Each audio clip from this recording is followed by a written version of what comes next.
you have to make content that is able to go and relate to a lot of people, but also be kind of like in your niche and like make content that a brand will be like, oh yeah, like that'll work out good for me to advertise whatever. You know what I mean? Are you an RV person? Or are you just RV life curious, wondering how people live in a tiny space with their family 24/7? Either way, this is a podcast for you. My name is Kate White, and I travel full-time with my family and 2 kids and the dog in an RV. Every week, I sit down with a fellow RV woman to learn why she chose RV life and how she has changed on the road. Pull a chair up to the fire and let's chat.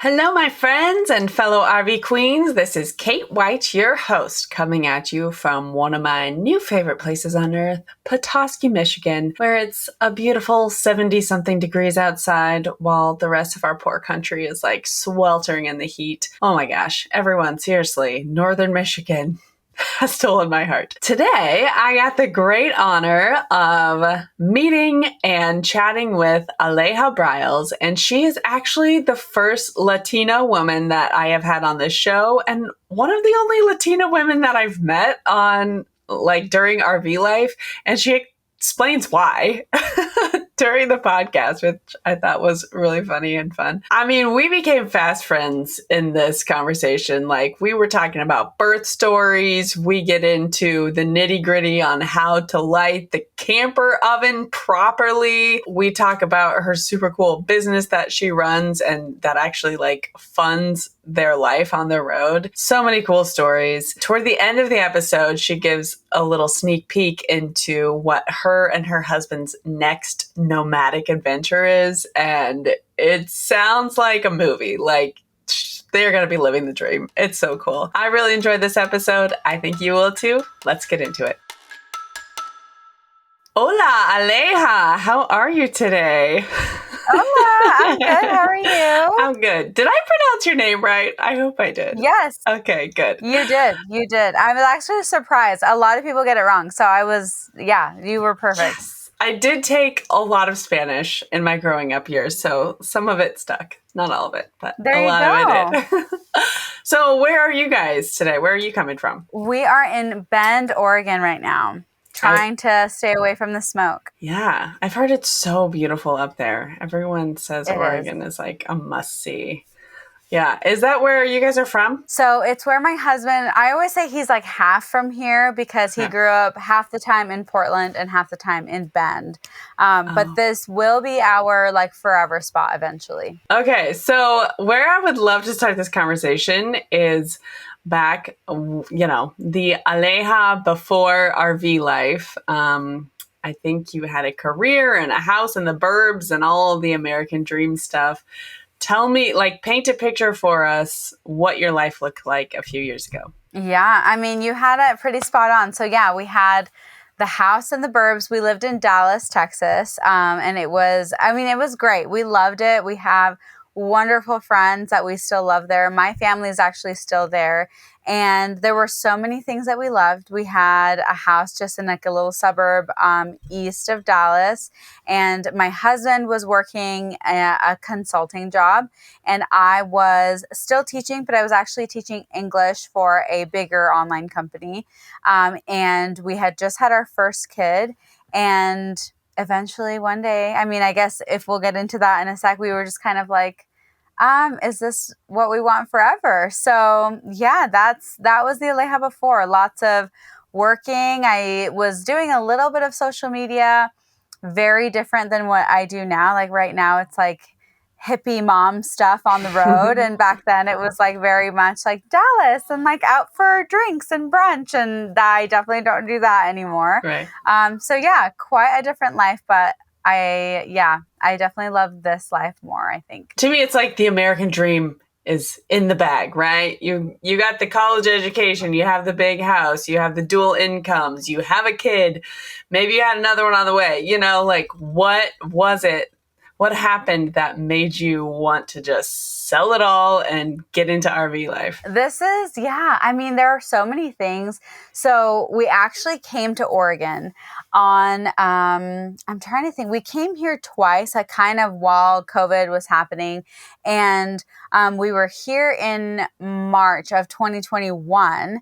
And we were kind of sitting out on my in-laws' balcony. And this is in a town called Sun River. It's further south. And we were on their balcony and we were just like looking at all these trees and nature. And our son was just kind of wild and playing. And we kind of both felt that that was more what we pictured our life like than what we had going in Dallas. And there was a lot about Dallas that we loved. Like we met our best friends there. And but there was a lot that we just didn't feel like was fulfilling us. There was really like no nature. Blake was working a pretty like stringent job that kept him like very busy. And like even when he wasn't busy, he was kind of stressed because he was worried about like his status and like if he was going to move up. And one day we were just kind of like, okay, is this what we want forever? Because it could very much have been forever. You know, it was an economic consulting job. And that's something that he could have stayed in working for a really long time. And so as we're sitting out in nature in Oregon, we were kind of like, how can we make this a reality? Do we just up and move to Oregon? It'd be great to be able to travel. And like we were young, we had kids pretty young at the time. We were 27 and 29. So we were young and we had a kid and we were just like, that's a long time to live the same way, you know, until we retire. That's 30 years. And do we really want that for life?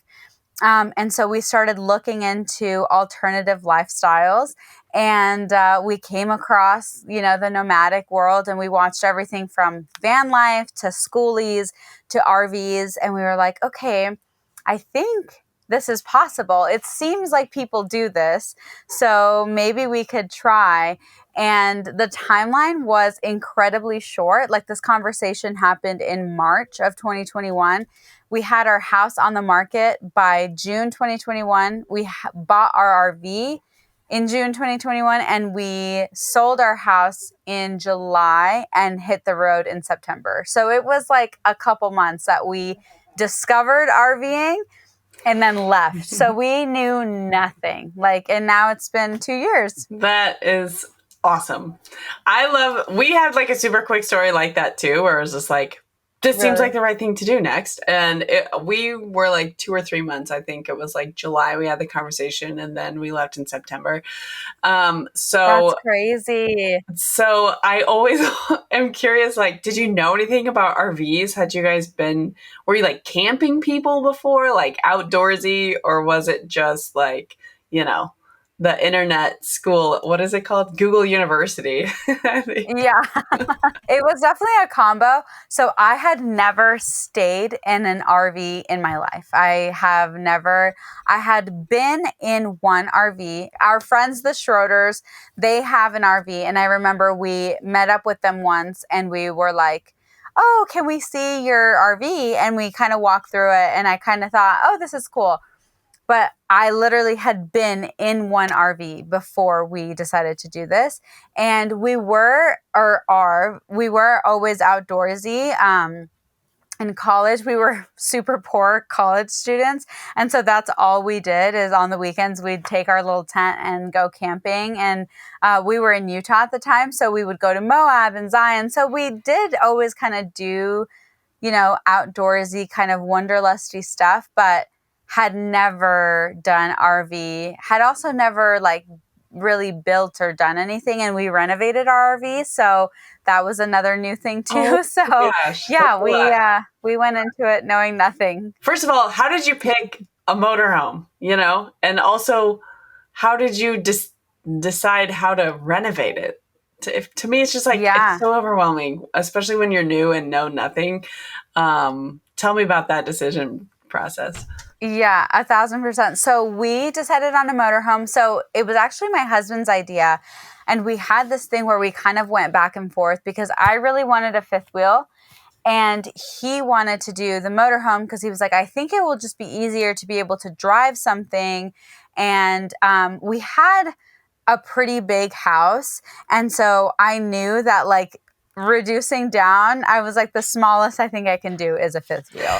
And he was just like, I just think it will be a lot harder to do the things we want to do in a fifth wheel. Like he was the one researching things, and we knew we wanted to kind of be off grid and kind of go to more like wild places as much as we could.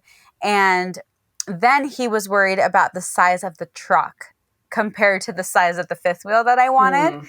He's like, okay, if you want this big of a fifth wheel, we need this big of a truck. And you can't really take that size of truck like super off-roading. So we need to have something where we can have like a Jeep. And so it was more logistics of what we wanted our life to look like versus our rig. So we ended up with this, and we chose so we have a Thor Outlaw, and we liked that it had the garage space because at first, so that's another thing. That's a whole another story. But at first we only had our one son. And so we were kind of thinking, okay, the garage space in the Outlaw, we can make that like our living room.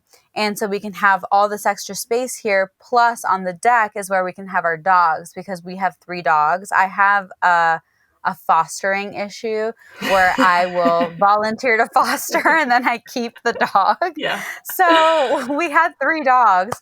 And so this kind of worked out for us that we were like, okay, we have a balcony for like the dogs to kind of have like their kennel-ish kind of space, the garage space where we can kind of have this indoor-outdoor living room. Like it really felt like it fit for what we needed. And yeah, the story for the other day is that the weekend we bought our RV, I came back and I was just not feeling good. And TMI, I thought I had a really bad hangover. I was like, am I hungover for like 3 days? Like, what is going on? Oh my gosh. Turns out I was pregnant. Oopsie. Yeah, I was about to ask. Yeah, of course. Yeah. So we literally bought the RV and the following weekend found out we were pregnant. Oh my gosh. So you went through pregnancy and having a new baby while you lived in your RV? Yeah. Yep. Oh our baby's entire life, including in the womb, is in an RV. That is amazing. How did you, I mean, like doctor visits and stuff, did you just kind of like have to plan that out in advance, or how did that work for you? I did. Yeah. So we had planned our route. When we found out I was pregnant, what we did is we kind of planned our route so that we knew we were going to end up here in Bend. And so I found a group of midwives here in Bend, and they referred me, as well as my sister, in like the different states we were in. So my sister had her daughter in Utah. And so her midwives there were willing to kind of see me like on the side. So I actually had an in-home midwife visit in the RV when I was pregnant. What? And she brought like the Doppler and like took my like vitals and everything in the RV. It's the craziest thing. So pretty wild. But yeah, so I just kind of saw midwives along the way because midwives are a lot more flexible than doctors typically. So I just saw midwives along the way, and then I ended up here in Bend with my midwives that I chose. And yeah, the rest is history. Wow, that is awesome. Did you, I mean, I don't know if you are willing to share this, and it's totally okay if you don't want to, but I have 2 kids, and I was like an all natural birth mom, like had a doula and midwives and all that stuff. So did you like have a hospital birth or and then just like come back and bring the baby to the RV, or do you want to touch on your birth story a little bit? Yeah, of course. Yeah. So we do have a YouTube video on like the birth if anyone wants to watch it. I totally do. Yes. Yeah, it's up there. So yeah, we did. The plan was to have an all natural birth. I did natural with my son. That was that's what I like. That's my personal choice. And so I plan to do an unmedicated birth with the baby as well, and with my daughter. And so we went to the Bend Family Birth Center. That's where my midwives were at. And that was the plan. Everything was going pretty good, but like I wasn't progressing. And my midwife, I just feel like I owe her my life and my daughter's life. She was unreal. She's amazing. She kept saying, like, I just have this feeling that I, like, shouldn't break your water. Because, like, my water wasn't breaking, but I was, like, all the way dilated. Like, everything was, like, ready to go. And my water just, like, was not breaking. And she just kept saying, like, I just have this really strong feeling I shouldn't break your water.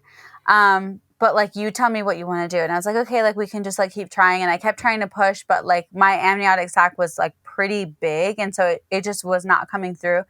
But she just kept saying, I don't think I want to break your water. I just have this feeling. I have this feeling. And I was like, okay, that's fine. Like, but what do we do? Because I can't push very much longer. Yeah. Like, I can only go in and out of the shower and, like, the tub and everything so much. And so she was like, tell me if you're okay with this, at least getting, like, a little bit of an epidural to give you, like, a break. And I was like, so my husband and I kind of talked about it. And we were like, okay, let's do it. But I didn't want to do any pain medication. I was, like, not wanting to do that at all, just because it goes to the baby. And I don't know, I just didn't want that. So I decided to okay the epidural. And we waited for a while. And then finally, like, things kind of started, like, because I was able to take a break, I think my body relaxed it a little bit. And my baby was born in the amniotic sac. She came out in the sac. It was the craziest thing ever. I have never heard that before. And I've talked to a lot of moms about birth stories. That is crazy. It's so rare. I know. My midwife, she's been in the game for, like, I think she said 35 years. And she's only had 2 sac babies. I didn't even know that was possible. Like, I didn't either. And I will say that it felt different than pushing out, like, a regular baby. Yeah, I was going to ask, like, was it easier? Like, I mean, like, don't have, yes like, and all no. the bones? Exactly. Like, it didn't feel as, like, this is, like, graphic, but it didn't feel as, like, bumpy. Because it was just, like, one thing. Yeah. Like, it was just, like, a smooth, it was, like, an orb. But I also don't fully know because I was partially numbed. And also, the epidural only half worked. I could still feel, like, my full left side. So, because I have scoliosis, so they kind of expected that to happen. Wow. They were like, it's not going to go in straight because you have scoliosis. So only, I wasn't numb on my left. So when the sac popped, it popped, like, right as she came out. And when the sac popped, her umbilical cord was tied twice around her neck and across her face. And so had my midwife broken my water and had she dropped, because the umbilical cord was so tight around her face and her neck, it would have essentially, like, hung her. And so when my midwife kept saying, I just have this feeling I shouldn't break your water, that was it. Oh, I have so many goosebumps right now. Dude. Yeah, I know. This is, yeah. I mean, I could seriously talk to you about birth stories, like, all day, because I have 2, like, crazy ones myself, too. So the sac comes out with the baby in it, but it also, like, bursts at the same time, or it bursts, like, after she came out? So she came out, she was, like, out, and then all of a sudden it popped like a balloon.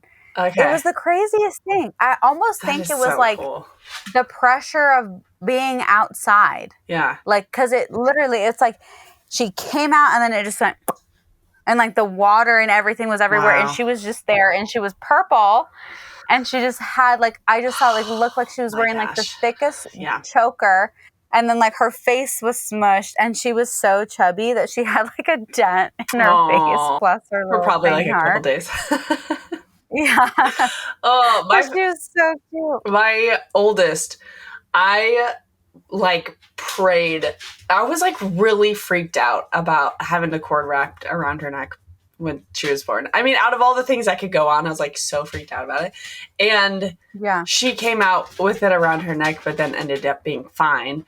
But when I saw her come out with it around her neck, I, like, panicked. Like, I was just like, I remember going, oh my God, someone help her. Like, it was just, oh my gosh. It's just, like, such a normal, like, it happens to a lot of babies, but it's so scary as the mom that you're like, she can't breathe. Yeah. Freaky stuff. I know. It's so, it can be so scary. Thank you for sharing that story. I didn't know we would go there today, but here we are. I love those stories. That's like, this was how it was meant to be, and someone was like intuitive enough to know this is how things had to go, and that is the craziest thing that I've ever heard. So thank you for sharing that. Yeah. Yeah. Okay, about travel life and RV stuff.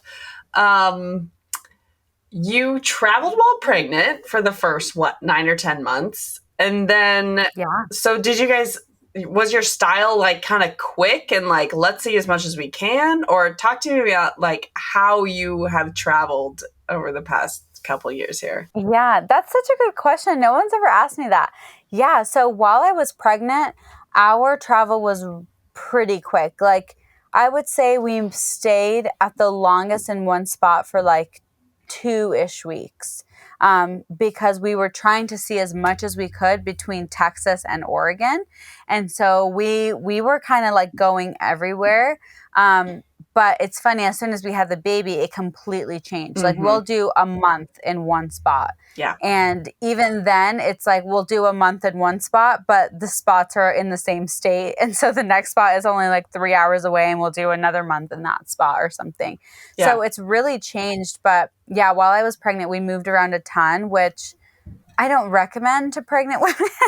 Yeah, so I had lots of puke out the window moments. Bless Blake's heart. Oh my gosh. And for the most part, like one time I threw up out of like the passenger window so I could open it all the way and like puke. But one time I was sitting in the back, like where the bench seats are for the kids. And I mean, you have a rig, you know, like the screw open windows that kind of just like pop out like that. Yep. So it was one of those. And Blake couldn't hear me. He was in the front and I was like, pull over. And he couldn't hear me. He was like, what? So I screw open the window and I just try to shove as much as my face. Oh my god. It was so bad.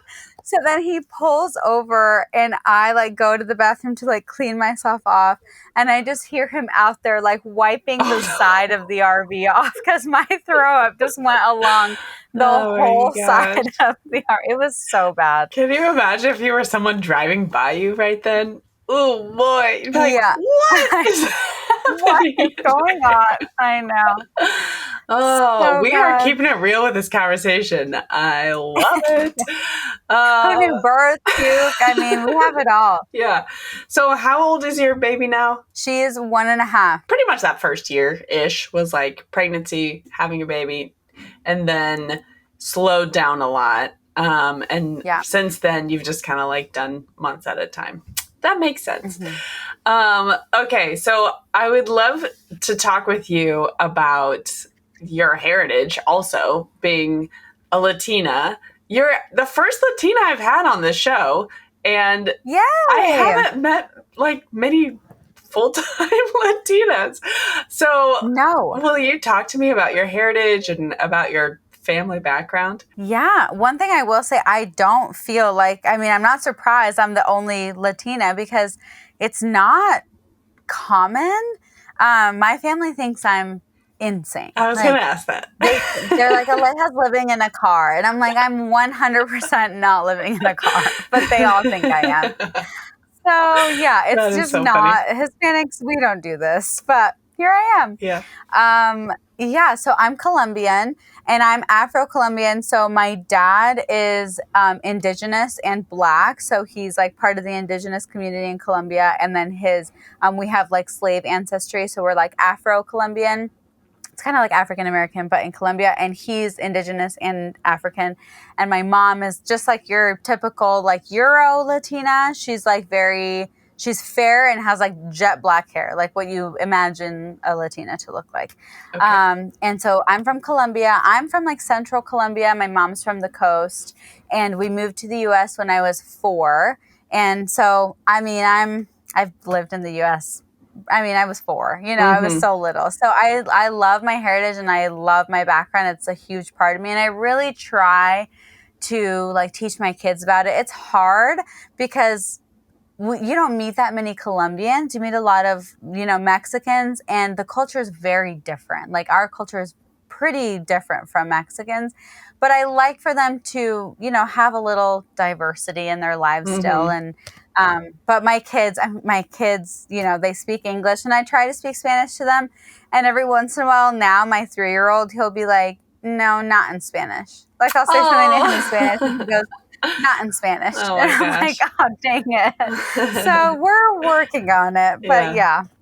yeah, He's like, my brain doesn't want to work that way right now, Mom. yeah. Just He's like, "We're not doing keep it that." easy for me.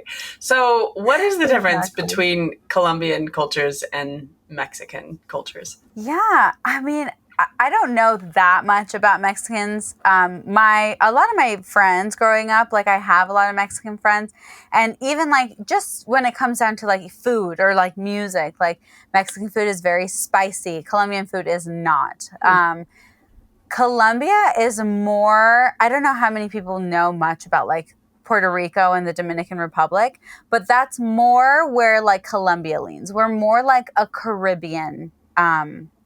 At least the coast. And my mom is the one that raised me. And in the coast of Colombia, the culture is a lot more Caribbean. And so it's very like loud and party, and everything is an occasion to like dance and celebrate. And the food, like you eat plantains and coconut rice and stuff like that. So that's more like the culture. We don't have like tacos and things like that. So Hmm. there's just a lot. I feel like there's a lot that like brings people together too. Like I know Mexican people love music and dancing, and so that's really nice to like still be able to like have and hold on to. And obviously the language is the same. So I try to like make sure, my kids are exposed to like lots of things, and I'm hoping eventually they'll like Spanish.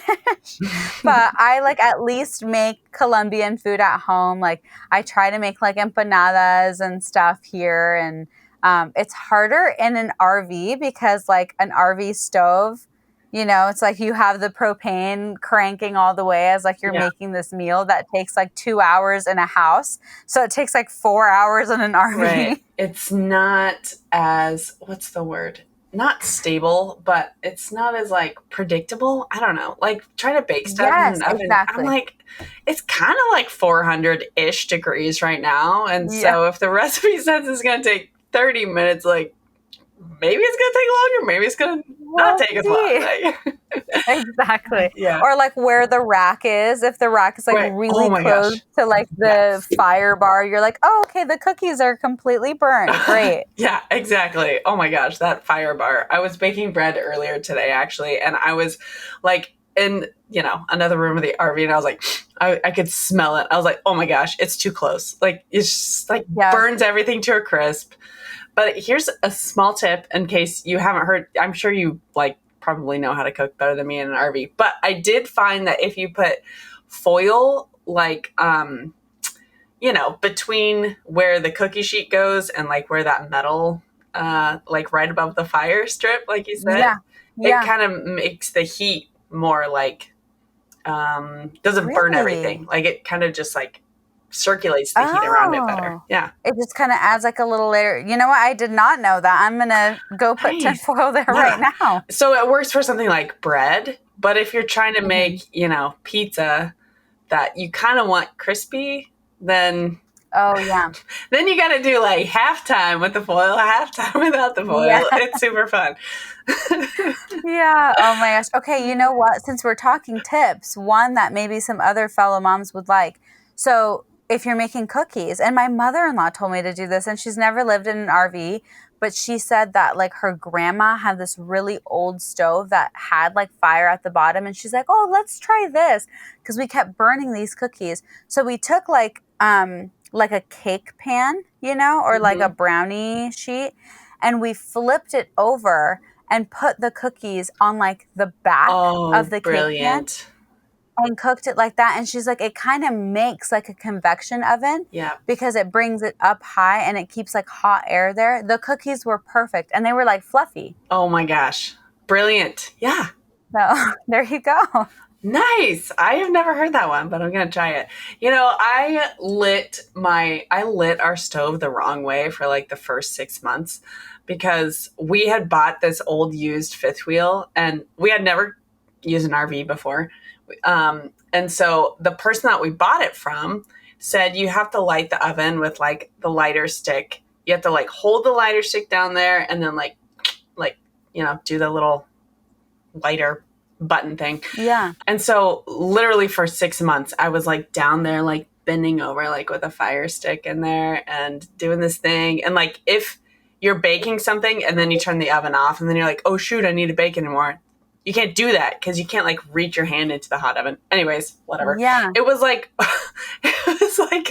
a miracle, but also really embarrassing moment when we had a friend like show us how to use our oven properly for the first time. And I'm like, oh my gosh. I literally light my oven. I've lived in this for 2 years. Is there something I can do? I'm literally about to die. What do you do? Okay. So, I mean, I'm assuming we probably have this similar oven. On the one where you like set the temperature to cook. Yeah. Before the numbers start, there's a little fire symbol. So you push in to and hold in like the fire symbol, and then you like click the lighter button. Does that make sense? Like the thing that lights the stove burners? Yes. And that it's like it starts the oven? Yeah. Yay, I'm not the only one. Oh my gosh. I've been doing this for 2 years. Shut up.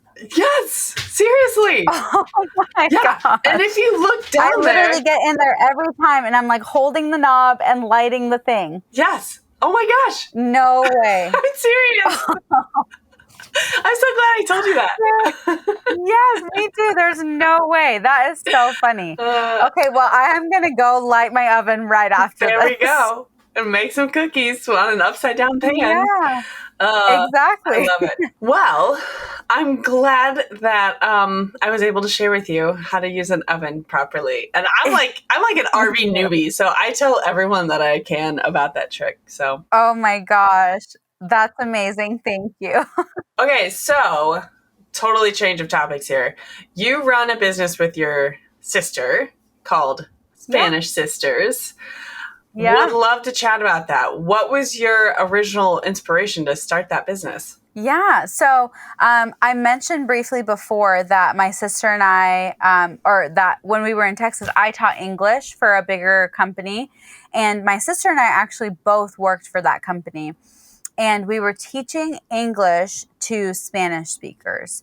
And we had taught in different universities, like we were doing academic English for like university students.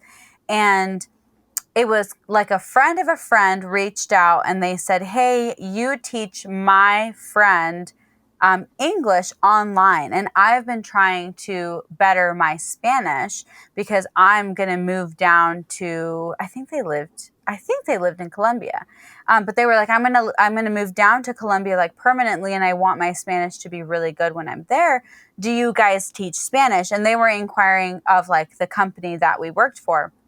And so we asked our boss and they were like, oh, we don't really have the bandwidth for that right now. We kind of just teach like these bigger classes. And so my sister and I were like, well, no one said we can't. So we were like, hey, we'll teach you. And we were like, we'll teach you for like $20. Like little did we know we should have been charging like way more. But we just started teaching this guy and he was a very well-connected person. And he was on vacation with his girlfriend and her friends. And one day to the next, so he had class one day while he was on vacation. And all of his friends were kind of like listening in and they were like, hey, we want to learn Spanish. And it was seriously one day to the next. Every single one of these people had signed up to take Spanish with my sister and I. Oh, wow. And so we were like, okay, well, we have like a business now. Like all of a sudden we have like 15 students like that we didn't have before taking private Spanish lessons. So kind of one day to the next, it all happened and they told their friends. And then eventually people found out and we made an Instagram page and then we needed to hire teachers. So we hired teachers and now we have 3 teachers, and we do this full time now. So it's been really amazing. We teach Spanish, if that wasn't obvious, I guess. I don't even know if I explicitly said that, but we teach Spanish. That is awesome. I love it when businesses start so organically like that, you know? It's like it's meant to be. So how has it gone working from the road now, and with like 2 kids? Like, even just schedule wise, how do you and your husband make that work? Yeah. And I mean, you kind of saw it in action as I was like, I'm so sorry. Like, I'm trying to drive in right now. It can be a little bit crazy. And the first, I would say like 8 months, actually right before I went on like my maternity leave that I gave myself, it was crazy. Like, I won't lie. I was trying to like figure it out. We have this online scheduling system called 10 to 8 where like students can go in and like schedule whatever time works best for them for that week to have their class. And it works really well, but my husband and I, we're not the greatest planners when it comes to like traveling, what day we're going to leave and where we're going to go. And so it was really hard because my husband and I like wouldn't know that we were leaving a spot until like the day before we were leaving. And then I would check the calendar and I had a class in the middle of the day on the day we were supposed to be driving. So for the first little bit, we tried the whole like pull over and set out Starlink and teach a class really quick and then like get back in the car and keep driving. And it was a disaster. And twice I taught a class in the back of the RV jostling around. Oh my gosh. And it was a disaster. So I was like, this is probably not very professional and I need to not do this anymore. Oh man. So I changed it. So on the scheduling platform, I have like very specific times that I teach. And I just stick to those. So like I teach on Tuesday and Thursday for like 5 hours. And like that's when I have just all my students. And it's worked out really well. And it's nice now hiring the teachers because if there are students that Tuesday and Thursday doesn't work for them, then they can schedule with some of our teachers. And we have teachers, like 2 of my teachers can do the mornings and 1 of my teachers can do the evening. So we can cover a wide base of like students, which is nice. So now we have a little more flexibility, and now I've learned to try to not schedule things on moving day. But when there's a fire, like freaking this week, I was like, I need to get back. I know. Sometimes it's just, you can't predict what's going to happen. Or, I mean, flat tire or like weather, or it could be 100 things. Yeah. It's just, you gotta roll with the punches on several days. Does your husband work as well from the road? No. So my husband, well, I shouldn't come out and just say like no, because he's been like working on doing our like social media full time. And he has had a lot of success as of late. Like our family pages have really taken off literally in the last month. And it's funny because now that people find us, they're like, oh, you guys are like privileged influencers. And we're like, we had 5 followers until yesterday. Like, no, we're not. We're definitely not. Yeah. So, but now he's been just like working really hard over the last like probably 1.5 years on, because like the first few months, it was just, we lived entirely on what we made off of our house and my income. And hopefully now, that we have a following, I mean, like I said, we just got this following this month.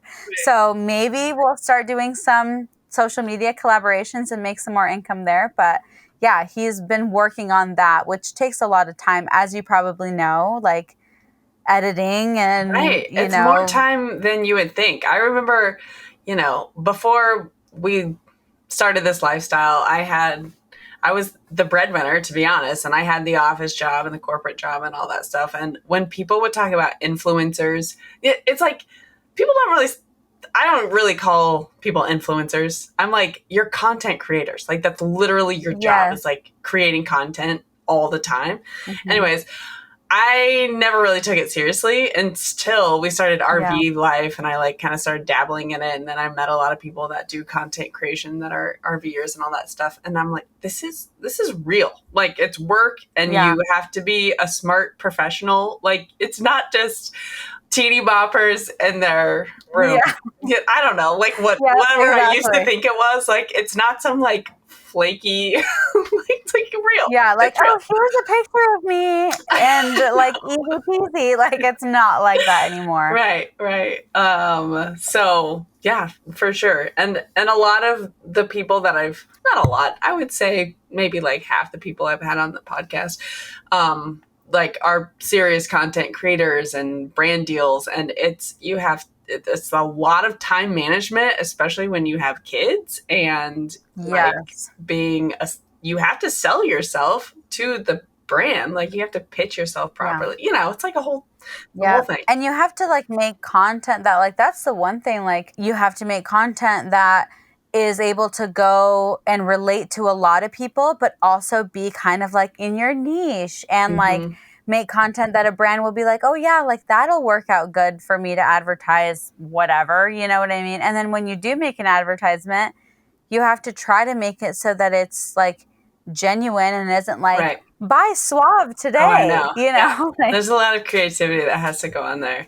And I like now that I kind of have like an insider perspective on what it takes. And mind you, I've worked with one brand. Like, I have like, I don't even know, 1,000 followers. No. I'm not saying I've like done this a lot, but it like whenever you get into it, you like start appreciating everyone else's content so much more, because you're like, oh, nice, I see what you did there. Yeah, it's so true. You see like montages and stuff, you're like, I know that took you hours. Yeah. Oh my gosh, I know, seriously.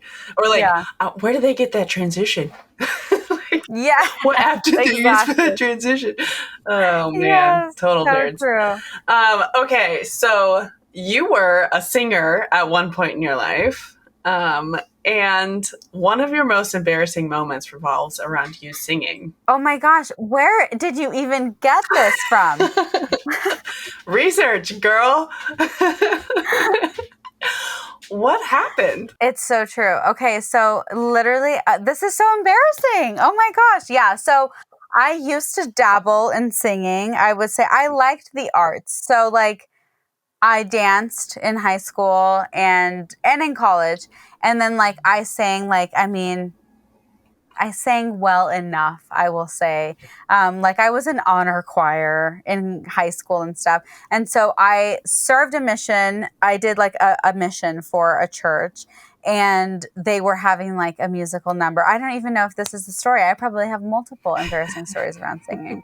Anyway, so I sang and I completely forgot the words. Oh no. Completely, like 100%.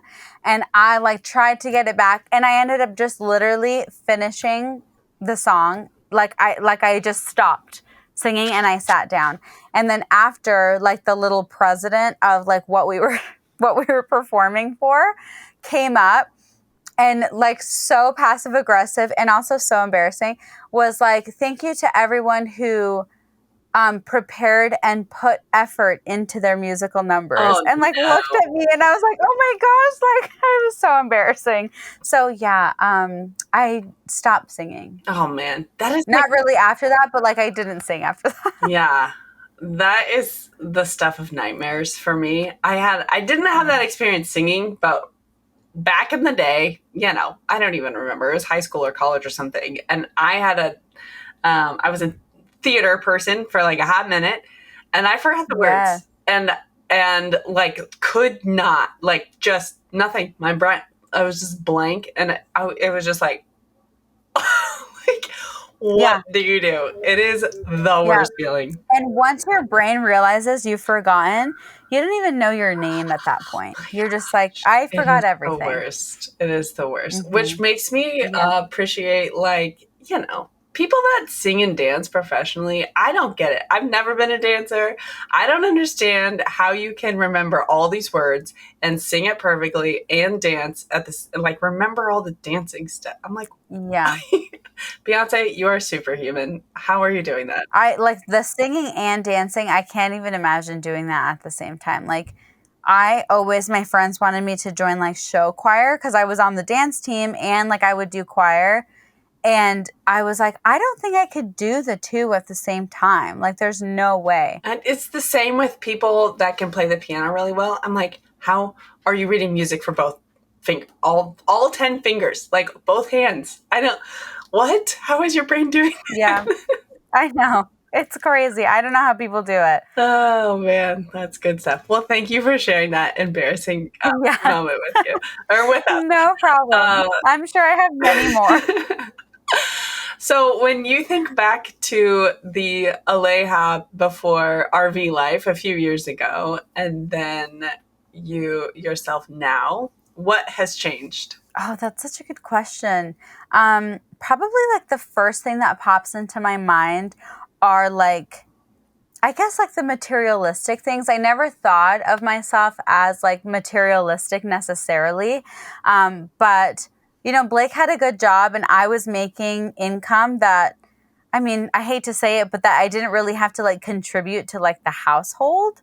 And I know that sounds super privileged, but like the money that I made from like teaching and like I did a little like modeling and stuff, it was just like my money, And so I'd get my nails done every week and I was getting like curly haircuts are not cheap. So I would get like a $300 haircut whenever I wanted. And, now I'm like, look, the ghetto. Like, what is this? Like, and I just don't even care. I'm like, oh, like whatever. Like if we have extra money, it usually goes to something on the rig or to the kids or whatever.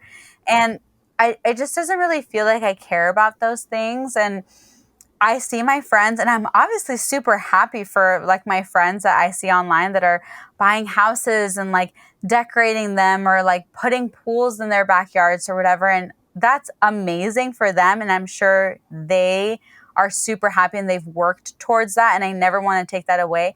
But I don't feel like it has as much as an appeal to me as it did when I lived in a house. Like, and it's funny because I was talking to Blake about this the other day. My friend got a house and she was like planning out a pool and she was kind of asking for opinions.